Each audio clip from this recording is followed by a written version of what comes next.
മാന്യമായ രൂപത്തിൽ ജീൻസും ഷർട്ടും ധരിക്കുന്നതിൽ തെറ്റുണ്ടോ? മുഖവും മുൻകൈയും ഒഴികെയുള്ള ഭാഗങ്ങൾ മറഞ്ഞാൽ പോരെ?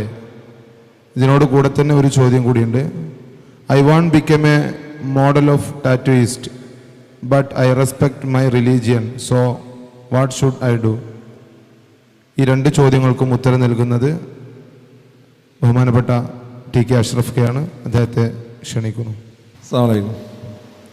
അൽഹംദുലില്ലാഹി വസ്സലാത്തു വസ്സലാമു അലാ റസൂലില്ലാഹി വഅലാ ആലിഹി വസഹ്ബിഹി അജ്മഈൻ. അമ്മാ ബഅദ്.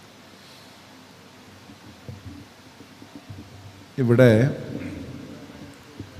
ചോദിച്ചുകൊണ്ടിരിക്കുന്ന ചോദ്യങ്ങൾക്കൊക്കെ ചോദ്യങ്ങൾ പലതാണെങ്കിലും ഉത്തരം ഏകദേശമൊക്കെ ഒന്നായിരിക്കും. അതിൽ നേരത്തെ ആരിസ് മൗലവി ഇവിടെ വിശദീകരിച്ച ആ ഭാഗം, അതായത് പെൺകുട്ടികളെ സംബന്ധിച്ചിടത്തോളം അല്ലെങ്കിൽ സ്ത്രീയെ സംബന്ധിച്ചിടത്തോളം അവൾക്ക് സമൂഹത്തിൽ ഒരു സ്ഥാനം വേണ്ടതുപോലെ ഇല്ല, അവളെപ്പോഴും സംരക്ഷിക്കപ്പെടേണ്ടവളാണ് എന്നൊരു ബോധമുണ്ട് എന്നതിനെക്കുറിച്ചുള്ള ഉത്തരം ഇവിടെ പറയേണ്ടായി. അപ്പോൾ ആ ഉത്തരം കേൾക്കുമ്പോൾ സാധാരണ ആളുകൾ പറയാനുള്ളൊരു കാര്യം, ഈ പട്ടിക്ക് പിഴ ഉണ്ടെങ്കിൽ അതിനെ പിടിച്ച് കെട്ടിയിടല്ലേ വേണ്ടത്, അല്ലാതെ നാട്ടുകാരെ മുഴുവൻ ജയിലിലിടാൻ പറ്റുമെന്ന് ചോദിക്കുന്നുണ്ട്. അതായത് പെൺകുട്ടികൾക്ക് പ്രശ്നങ്ങളും പ്രയാസങ്ങളും പീഡനങ്ങളും ബുദ്ധിമുട്ടുകളൊക്കെ ഉണ്ടാവുമ്പോൾ അതിന് കാരണക്കാരെ ചികിത്സിക്കുകയാണ് വേണ്ടത്, അല്ലാതെ കുട്ടികളെ എന്ത് ചെയ്യാൻ പാടില്ല, അവരെ പൊതിഞ്ഞു കെട്ടി അവർക്ക് പ്രത്യേക വേഷം ധരിപ്പിച്ച് അവർക്ക് സുരക്ഷിതത്വം കൊടുത്ത് കൊണ്ടെടുക്കുകയല്ല വേണ്ടത് എന്ന് പറയാറുണ്ട്. അപ്പോൾ നമുക്കും തോന്നും ശരിയല്ലേ, പറഞ്ഞ മാതിരി ശരിയല്ലേ, ആരാണോ കുഴപ്പക്കാരൻ അവനല്ലേ കൈകാര്യം ചെയ്യേണ്ടത്, അല്ലാതെ നമ്മളെന്ത് പഴിച്ചു എന്നുള്ളതാണ്. നമ്മളൊന്നും ശ്രദ്ധിക്കേണ്ടതില്ല ശരിക്കും എന്നുള്ളത് തന്നെയാണ് നമുക്ക് അതിന് തോന്നുക. അവിടെ അതിന് മറിച്ച് നമ്മളെ ബുദ്ധി കൊണ്ടൊന്ന് ചിന്തിക്കണം ശരിക്കും. ഞാൻ ഒറ്റ എക്സാമ്പിൾ പറയാം. ഒരാൾ റോട്ടിലൂടെ യാത്ര ചെയ്യാൻ നടക്കുകയാണ്. അപ്പോൾ നടന്നു പോകുന്ന ആൾക്ക് കുറച്ച് നിർദ്ദേശങ്ങൾ കൊടുത്തു. എന്ത്, വലത് വശത്ത് കൂടി ചേർന്ന് നടക്കണം, വാഹനം വരുന്നത് ശ്രദ്ധിക്കണം, വണ്ടി തട്ടാൻ സാധ്യതയുണ്ട് എന്നൊക്കെ പറഞ്ഞപ്പോൾ അവൻ്റെ മറുപടി എന്താണെന്ന് വെച്ചാൽ, വണ്ടിയിൽ യാത്ര ചെയ്യുന്ന അല്ലെങ്കിൽ വണ്ടി ഓടിക്കുന്ന ആൾക്ക് ലൈസൻസ് ഇല്ലേ, അയാൾക്ക് നിയമം അറിയില്ലേ, അയാൾക്കറിയില്ലേ റോട്ടിൽ ഇന്ന ഭാഗത്തിൽ കൂടി ഓടിക്കാൻ പാടുള്ളൂ എന്നുള്ളത്. അപ്പോൾ അയാളല്ലേ ശ്രദ്ധിക്കണ്ടേ, നമ്മളെ ശ്രദ്ധിക്കണ്ടേ. അതുകൊണ്ട് ഞാനതൊന്നും ശ്രദ്ധിക്കൂല, ഞാൻ തോന്നിയ മാതിരി നടക്കും എന്ന് പറഞ്ഞാൽ ആർക്ക് പോയി, അവനാന് പോയി വണ്ടി തട്ടിയിട്ട് അരിച്ചാലിൽ കിടന്നിട്ട് പിന്നെന്ത് പറയാനാ. അവിടെ എന്താ കാര്യം, രണ്ടാളും നിയമം പാലിക്കണം എന്നുള്ളതിൻ്റെ അർത്ഥം അല്ലേ. നമ്മളോട് പറഞ്ഞ പണി എന്താ, നമ്മൾ വലതുവശം ചേർന്ന് നടക്കണം, ശ്രദ്ധിക്കണം അല്ലേ, വാഹനം വരുന്നത് നോക്കണം, ഡ്രൈവർ എന്ത് ചെയ്യണം, വണ്ടി കാൽനട യാത്രക്കാരുണ്ടോ എന്ന് നോക്കണം, അവരെയൊക്കെ നോക്കിയിട്ട് വേണം അയാൾ വണ്ടി ഓടിക്കാൻ. പക്ഷെ അയാൾ നിയമം ലംഘിച്ചാലും പരിക്കായിരിക്കാം നമുക്കാണ്. ഒരാൾക്ക് വണ്ടി മര്യാദക്ക് ഓടിക്കാൻ അറിയില്ല എന്ന് കരുതുക, അയാളാണ് വണ്ടിയായിട്ട് റോട്ടും ഇറങ്ങിയിട്ടുള്ളതെങ്കിൽ നമ്മളെ ദേഹത്ത് വന്നല്ലേ ഇടിക്കണത്. പിന്നെ നമ്മൾ വലിയ തത്വശാസ്ത്രം പറയാൻ പിന്നെ എഴുന്നേറ്റ് നിൽക്കാൻ കഴിയുമോ? നമ്മളെ ജീവിതം കഴിഞ്ഞില്ലേ. ഇതേപോലെ തന്നെയാണ് എന്ത്, നമ്മൾ ഇതിന് വലിയ തത്വശാസ്ത്രം പറഞ്ഞ് ഞങ്ങളും നല്ല ശ്രദ്ധിക്കേണ്ടത്, ഞങ്ങളെ വേഷം നല്ല നോക്കേണ്ടത്, അത് ഈ പിന്നെ ഞങ്ങളെ കാമക്കണ്ണുകളോടി നോക്കുന്ന ആൾക്കാരെയാണ് നിയന്ത്രിക്കേണ്ടത്, അവരെയാണ് കൈകാര്യം ചെയ്യേണ്ടത് എന്ന് വലിയ വർത്താനം പറയാനും പ്ലേക്കാർഡ് പിടിക്കാനും സമരം ചെയ്യാനൊക്കെ പറ്റും. പക്ഷേ അതും പറഞ്ഞ് നമ്മൾ ശ്രദ്ധിക്കേണ്ടത് നമ്മൾ ശ്രദ്ധിക്കാതെ പോയി കഴിഞ്ഞാൽ അതിൻ്റെ പരിക്ക് അവസാനം എന്ത് ചെയ്യും? പാരിസ് മൗലവി പറഞ്ഞില്ലേ കുറേ സംഭവങ്ങൾ, ആ സംഭവം നമ്മൾ അനുഭവിക്കേണ്ടി വരും. അത് ആദ്യത്തെ 2-3 ദിവസമൊക്കെ ചാനലിൽ വീട്ടിൽ വരും, അത് നമ്മളങ്ങനെ കാണിക്കും, അവരെ മുമ്പിൽ കരയുക, അതൊക്കെ ആളുകൾ കാണും, കുറച്ച് സപ്പോർട്ടൊക്കെ നമുക്ക് കിട്ടും. പിന്നെ നമ്മളും നമ്മുടെ കണ്ണീരുമായി കഴിഞ്ഞുകൂടേണ്ടി വരും. അത് നോക്കാനും പിന്നെ കുടുംബം ഉണ്ടാവില്ല, നാട്ടുകാരും ഉണ്ടാവില്ല, ആരും ഉണ്ടാവില്ല. ഇനി നിങ്ങളൊരു ഗവേഷക വിദ്യാർത്ഥികളാണെങ്കിൽ നിങ്ങളൊന്ന് പിന്നെ ഇങ്ങനത്തെ കുറച്ച് ചരിത്രങ്ങളൊന്നും നിങ്ങൾ അന്വേഷണം ഞങ്ങളൊരു അസൈൻമെൻ്റ് ഏൽപ്പിക്കുകയാണ്.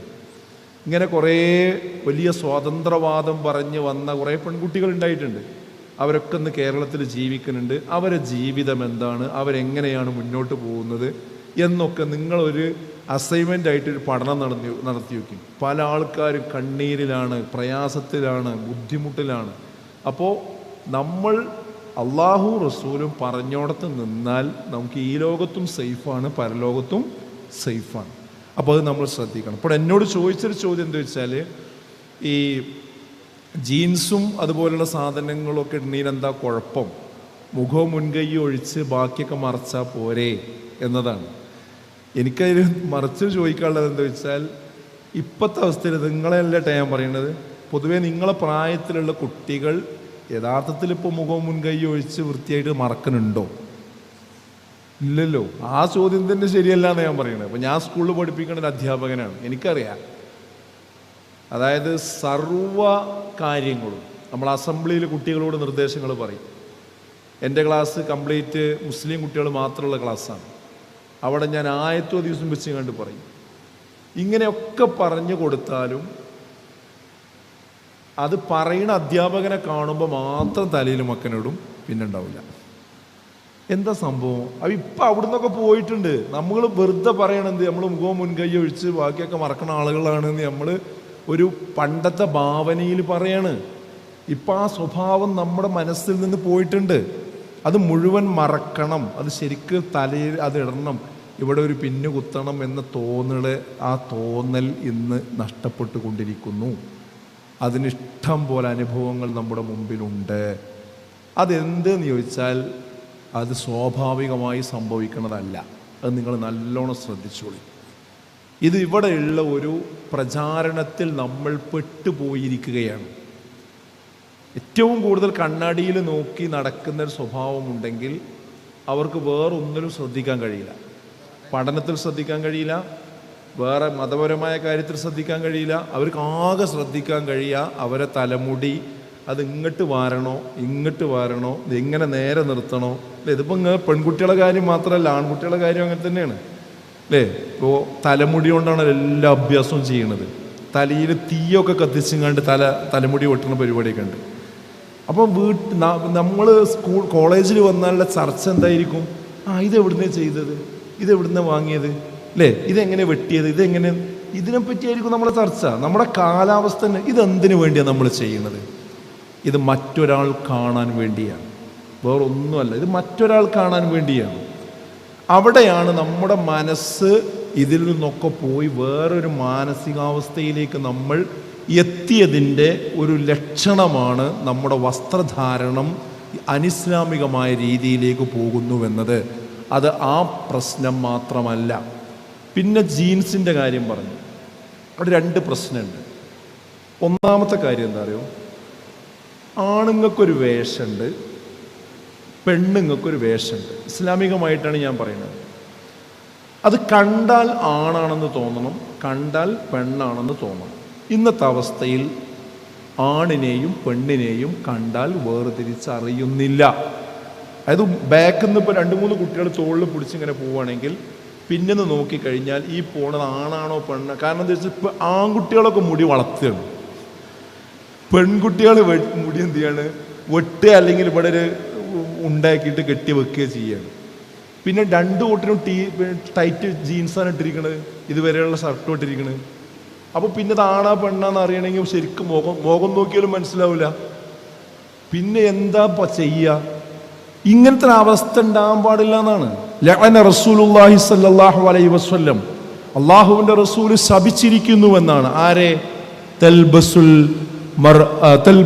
റജലു ലിബസത്തുൽ മർഅ, അതായത് പെണ്ണിൻ്റെ വേഷം ധരിക്കുന്ന ആണിനെയും ആണിൻ്റെ വേഷം ധരിക്കുന്ന പെണ്ണിനെയും ശപിച്ചിരിക്കുന്നു എന്നാണ്. എനിക്ക് അള്ളാൻ്റെ റസൂലിൻ്റെ ശാപം കിട്ടിയാലും വേണ്ടില്ല, ഞാൻ ഇതന്നെ ഇടുള്ളൂ എന്ന് പറഞ്ഞാൽ എന്ത് മുസ്ലിമാണ് നമ്മൾ? ഞാൻ ഇട്ടോട്ടെ, ഒരു കുഴപ്പമില്ല, പക്ഷേ ഇതാണ് ഇസ്ലാം എന്ന് പറയാതെന്നാ മതി. അത്രേ ഞാൻ പറയുന്നുള്ളൂ. ഇതാണ് ഇസ്ലാം, ഇങ്ങനെയും ചെയ്യാം എന്ന് പറയരുത്. അള്ളാന്റെ റസൂല പറയുന്നത് എന്ത്? ആൺവേഷം കെട്ടുന്ന പെണ്ണും പെൺവേഷം കെട്ടുന്ന ആണും അത് ശാപത്തിനർഹരായ ആളുകളാണ്. എനിക്കൊരു പ്രശ്നമില്ല എന്നല്ലേ എൻ്റെ അർത്ഥം. ഞാൻ ചോദിക്കട്ടെ വേറൊന്ന്. ഒരു ദിവസം ഒരു കുട്ടി നിങ്ങളെ ക്ലാസ്സിൽ കാലുമ മുഴുവൻ ഒരു പച്ച പെയിന്റ് അടിച്ചു വന്നു എന്ന് വിചാരിക്കും. ഒന്നും ഇട്ടിട്ടില്ല, പെയിന്റ് അടിച്ചു വന്നു, നല്ല കളർ അടിച്ചിട്ട്. എന്നിട്ട് പറയണെന്ത്? ഇത് ഡ്രസ്സാണ് പറഞ്ഞാലോ സമ്മതിക്കും നമ്മൾ? യഥാർത്ഥത്തിൽ അതിനേക്കാളും മോശമല്ലേ ഈ ലെഗിൻസ് പറയുന്ന സാധനം? അതായത് ഒരു കളറേ ഉള്ളൂ, ആ കാലും ഒരു കളറേ ഉള്ളൂ, അതിന്മേ ഡ്രസ് ഉണ്ട് എന്ന് മനസ്സിലാകുകയില്ല. അതാ അള്ളാന്റെ റസൂല് പറഞ്ഞത് എന്താ? സിൻഫാനി മിൻ അഹ്ലിന്നാർ, നരകാഗ്നിയിൽ പോകുന്ന 2 വിഭാഗം ആളുകളുണ്ട്, അതിലൊന്ന് സ്ത്രീകളാണ്. ആ സ്ത്രീകളെ സ്വഭാവം പറഞ്ഞത് എന്താ? അവർ ധരിച്ചിട്ടുണ്ട് എന്നാൽ നഗ്നകളാണ്. ഇതിലും വലിയ തെളിവ് വേണോ? അവർ വസ്ത്രമെടുത്തിട്ടുണ്ട് എന്നാൽ അവർ നഗ്നകളാണ്. അവർ നടന്നു പോകുന്നത് എങ്ങനെയാണ്? ഒട്ടകത്തിന്റെ പൂഞ്ഞ പോലെ ചാഞ്ഞും ചെരിഞ്ഞുമാണ്. എത്ര കറക്റ്റാണ് ആ ഉദാഹരണം നോക്കൂ നിങ്ങൾ. ഈ കാലഘട്ടത്തെ മുന്നിൽ കണ്ടുകൊണ്ട് പറഞ്ഞതാണ്. എത്രയോ നൂറ്റാണ്ടുകൾക്ക് മുമ്പ് റസൂലുള്ളാഹി സ്വല്ലല്ലാഹു അലൈഹി വസല്ലമയുടെ നാവിൻ തുമ്പിലൂടെ കടന്നു വന്ന ആ വചനം. ഒട്ടകത്തിന്റെ പൂഞ്ഞ പോലെ ഇങ്ങനെ ആടിക്കളിക്കും, ശരിയല്ലേ? നല്ല തലമുടി ഇവിടെ ഇങ്ങനെ കെട്ടിവെച്ചിരിക്കുക, ഒരു പൂഞ്ഞ പോലെ. നല്ല ഹീലുള്ള ചെരുപ്പിടുക, ഈ ലെഗിൻസും ധരിക്കുക, അല്ലെങ്കിൽ നല്ല ടൈറ്റുള്ള ജീൻസും ധരിക്കുക, എന്നിട്ട് ഒന്ന് കൈ പൊന്തിച്ചാൽ ഇവിടെ വയറ് കാണുന്ന രീതിയിലുള്ള ഒരു ടോപ്പ് ഇടുക. എന്നിട്ട് മറ്റുള്ളവരുടെ ശ്രദ്ധ തന്നിലേക്ക് ആകർഷിക്കുന്ന രീതിയിൽ ഇങ്ങനെ ചാഞ്ഞും ചെരിഞ്ഞും ഇങ്ങനെ നടന്നു പോകുമ്പോൾ ശരിക്കും കുലുങ്ങിയിട്ട് തന്നെ പോകും. ഈ പറഞ്ഞത് കറക്റ്റാണത്. വസ്ത്രം ധരിച്ചിട്ടുണ്ട് എന്നാൽ അവർ നഗ്നകളാണ്. വസ്ത്രത്തിനൊരു കളറ് മാത്രമേ ഉള്ളൂ. വസ്ത്രം എന്ന് പറഞ്ഞാൽ നഗ്നത മൂടി വെക്കാനുള്ളതാണ്. പക്ഷെ അത് മുഴുവൻ അതിലേറെ ആകർഷകമായി പുറത്തു കാണിക്കുന്ന അതിഫാഷൻ വസ്ത്രങ്ങൾ ധരിക്കുകയും എന്നിട്ട് ഞാൻ ഇട്ടത് ഹിജാബാണെന്ന് പറയുകയും ചെയ്യുന്നത് ഇസ്ലാമിനോട് ചെയ്യുന്ന ക്രൂരതയാണ് എന്ന് മാത്രമേ ഞാൻ പറയുന്നുള്ളൂ. ഇതൊരിക്കലും മക്കളെ നിങ്ങളെ ഭാഗത്തുനിന്ന് ഉണ്ടാകരുത്. എന്തിനാ ടീം സ്പേസ്? ഒഴുകുന്നവരോടൊപ്പം ഒഴുകാനാണെങ്കിൽ ഇവിടെ ടീം സ്പേസിന് വരേണ്ട കാര്യമൊന്നുമില്ല. എല്ലാവരും പറയണത് ഇവിടെയും പറയുകയാണെങ്കിൽ ടീം സ്പേസിൻ്റെ ആവശ്യമില്ല. ഇത് നിങ്ങൾക്കൊരു യൂ ടേൺ എടുക്കേണ്ട ഒരു ദിവസമായിട്ട് നിങ്ങൾ കാണണം. ഇന്നത്തെ ടീം സ്പേസ് കഴിഞ്ഞാൽ ഇതുപോലെ വന്നതുപോലെ ആകരുത് നിങ്ങൾ. ഇതെന്താ, ഒരു തട്ടം അല്പമൊന്ന് നീങ്ങുന്നുവെന്നത് തട്ടത്തിൻ്റെ വിഷയം മാത്രമല്ല. നിങ്ങൾക്കറിയാലോ, ഇപ്പോൾ ഒരു തട്ട വിവാദം ഉണ്ടായതറിയില്ലേ? അതിൻ്റെ പിന്നിൽ പറഞ്ഞ ആൾ 2 സെക്കൻഡേ പറഞ്ഞിട്ടുള്ളൂ അല്ലേ? അതിൻ്റെ കൂടെ പറഞ്ഞ എന്താ? മലപ്പുറത്ത് പെൺകുട്ടികൾ തട്ടമഴിക്കാൻ വേണ്ടി വരുന്നവനെ അല്ലേ, അത് കൈ തടയാൻ, തട്ടം ഇടാൻ വേണ്ടി വരുന്നവൻ്റെ കൈ തടയാനുള്ള ആളുകൾ അവിടെ ഉണ്ടാക്കിയത് ഞങ്ങളാണ്, അതിനുള്ള വിദ്യാഭ്യാസം നൽകിയത് ഞങ്ങളാണ്. അപ്പോൾ ഇതൊരു ആശയത്തിൻ്റെ ഭാഗമാണ്. ഇത് നിങ്ങൾ സ്വയം ചെയ്യണതല്ല. നിങ്ങൾ കാണുന്ന റീലുകളും നിങ്ങൾ കാണുന്ന സാമൂഹ്യ മാധ്യമങ്ങളിലെ സംവിധാനങ്ങളും കണ്ട് അതിലുള്ള പെൺകുട്ടികളും ആളുകളും അതിലുള്ള നരേറ്റീവും നമ്മെ അറിയാതെ സ്വാധീനിച്ച് അതിൻ്റെ ഭാഗമായി നമ്മുടെ മതവിശ്വാസത്തിൽ നിന്ന് നമ്മൾ പിറകോട്ട് പോകുന്നതിൻ്റെ ആദ്യ ലക്ഷണമാണ് മഫ്തയുടെ പിന്ന് അഴിയുക എന്നത്. പിന്നെ അത് മെല്ലെ മുകളിലേക്ക് കയറുക എന്നത്. പിന്നെ അലങ്കൃതമായി ഇത് മുടി വാർന്നു വെച്ചത് പിന്നെ മുതലാകണമെങ്കിൽ ഇത് പിന്നെ ഒഴിവാക്കണമല്ലോ. എത്ര പണിയെടുത്തിട്ടാണ് ഇങ്ങനെ ഇവിടെ കുറേ കലാരൂപം ഉണ്ടാക്കുന്നത്. ഈ കലാരൂപമൊക്കെ ഉണ്ടാക്കിയിട്ട് ഇത് മനുഷ്യൻ കാണാനല്ലെങ്കിൽ പിന്നെ എന്തിനാണ് ഉണ്ടാക്കേണ്ട കാര്യം? അപ്പോൾ സ്വാഭാവികമായിട്ടും കോളേജിൽ വന്നാൽ ഇത് മേലക്ക് പോകും. ഇവിടെയാണ് കുത്തുക, പിന്നെ ഇവിടെ കുത്തുന്നത് അല്ലേ? പിന്നെ എന്ത് ചെയ്യും? പിന്നെ ഇങ്ങോട്ട് താഴത്തേക്ക് വരും. പിന്നെ നേരത്തെ ഇവിടെ പിന്നെ വഹാബ് സാഹിബ് പറഞ്ഞ പോലെ ബാഗിൽ എന്ത് ചെയ്യും? പിന്നെ വേറെ മഫ്ത കൊണ്ടുപോയിട്ട് പിന്നെ ഷാൾ കൊണ്ടുപോയിട്ടുണ്ടാവും. അത് കോളേജിലേക്ക് എത്തിയ ഈ സാധനം ഉള്ളിലേക്ക് ഇടും, മറ്റേ എടുത്തിടും. കോളേജിലെ രൂപവും പരീക്ക് വരുമ്പോൾ വീട്ടിലേക്ക് വരുമ്പോൾ നേരത്തെ എങ്ങനെ ഇറങ്ങിപ്പോയി അതേപോലെ കൃത്യമായി മഫ്തയൊക്കെ കുത്തി നല്ല കുട്ടിയായിട്ടാണ് കയറി വരുമ്പോൾ ഉമ്മ വരും, അൽഹംദുലില്ലാ എൻ്റെ കുട്ടി ഈ കാലത്തും വളരെ ഉഷാറായിട്ടാണല്ലോ നടക്കണത് എന്നുള്ളൊരു ആശ്വാസം ഉമ്മാക്കുണ്ടാവും. പക്ഷേ നമ്മളെല്ലാവരെയും കബളിപ്പിച്ചിട്ടാണ് ഈ പോണത്. പിന്നെ നിങ്ങൾ ശ്രദ്ധിക്കേണ്ട ഒരു കാര്യം എന്താ അറിയോ? എന്ത് മാൽ പ്രാക്ടീസ് നടത്തിയാലും അതാണ് വേഗം അറിയേണ്ടവരൊക്കെ അറിയാം. ഈ ഒട്ടകപ്പക്ഷി നയം നമുക്ക് പറ്റൂല. ഒട്ടകപ്പക്ഷിയുടെ സ്വഭാവം എന്താ അറിയോ? അത് തല മണ്ണിൽ പൂഴ്ത്തി കഴിഞ്ഞാൽ അതിൻ്റെ ഒരു വിചാരമുണ്ട്, ഇന്ന ആരും കാണുന്നില്ല. പക്ഷെ അത് അത്രയും വലിയൊരു സാധനമല്ല, ആരാ കാണാതെ നിൽക്കുക? അതേപോലെ ഈ ജാതി സംഗതിയൊക്കെ ചെയ്യണ ആളുകളെ വേഗം എല്ലാവർക്കും മനസ്സിലാവും. ഇത് നിങ്ങൾക്ക് വരാൻ പോണൊരു പ്രശ്നം കൂടി ഞാൻ പറഞ്ഞുതരാം. ഈ സ്വഭാവം, ഈ ഡബിൾ പിന്നെ ഇരട്ട മുഖമുണ്ടല്ലോ, ഇരട്ട നിലപാട്, ഈ നിലപാടുകൊണ്ട് പോണ ആളുകൾക്ക് കുറച്ച് കഴിഞ്ഞൊരു കല്യാണം വന്നു വിചാരിക്കുക. ഒരു വിവാഹം വന്നാൽ തന്നെ അതിനെക്കുറിച്ചൊരു അന്വേഷണം വരുമ്പോൾ കൂടെ പഠിച്ചവർ നിങ്ങളോടൊപ്പം ഇതിനൊക്കെ ബെല്ലടിച്ചിരുന്ന ആൾക്കാരുണ്ടല്ലോ, അവരെന്നെ വിളിച്ചിട്ട് പറയും, ആ ഓളും ഞാൻ ഒന്നിച്ച് പഠിച്ചതാണ്, ഓളെ കഥ നമുക്കറിയാം. നമ്മളെന്നെ പാരാകുക, കൂടെ പഠിച്ചോല പാരാകുക. അവൾ എൻ്റെ കോളേജിൽ പഠിച്ചത് എനിക്കറിയാം, നിങ്ങളാ കാണണമെന്നല്ല, അവൾ കോളേജിൽ വേറൊരു സാധനം എന്ന് പറയും. അതോടുകൂടി പിടുത്തം വിടും, എവിടെ ഒരു ഇതുണ്ടാവില്ല. പിന്നെ അവസാനം എന്താ വെച്ചാൽ അങ്ങനത്തെ ഒരു കൾച്ചറിലോടത്ത് നമുക്ക് പിന്നെ ജീവിക്കാൻ കഴിയുള്ളൂ. അതുകൊണ്ട് ഇത് ചെറിയ വിഷയമല്ല. ഡ്രസ്സ് എന്ന് പറയുന്നത് വെറും ഒരു കേവല ഡ്രസ്സല്ല, അത് നമ്മുടെ മനോഭാവത്തിൻ്റെ കൂടി ഭാഗമാണ്. ആ നിലക്ക് അതിനെ കണ്ടുകൊണ്ട് മുന്നോട്ട് പോകണം എന്നാണ് സൂചിപ്പിക്കാൻ.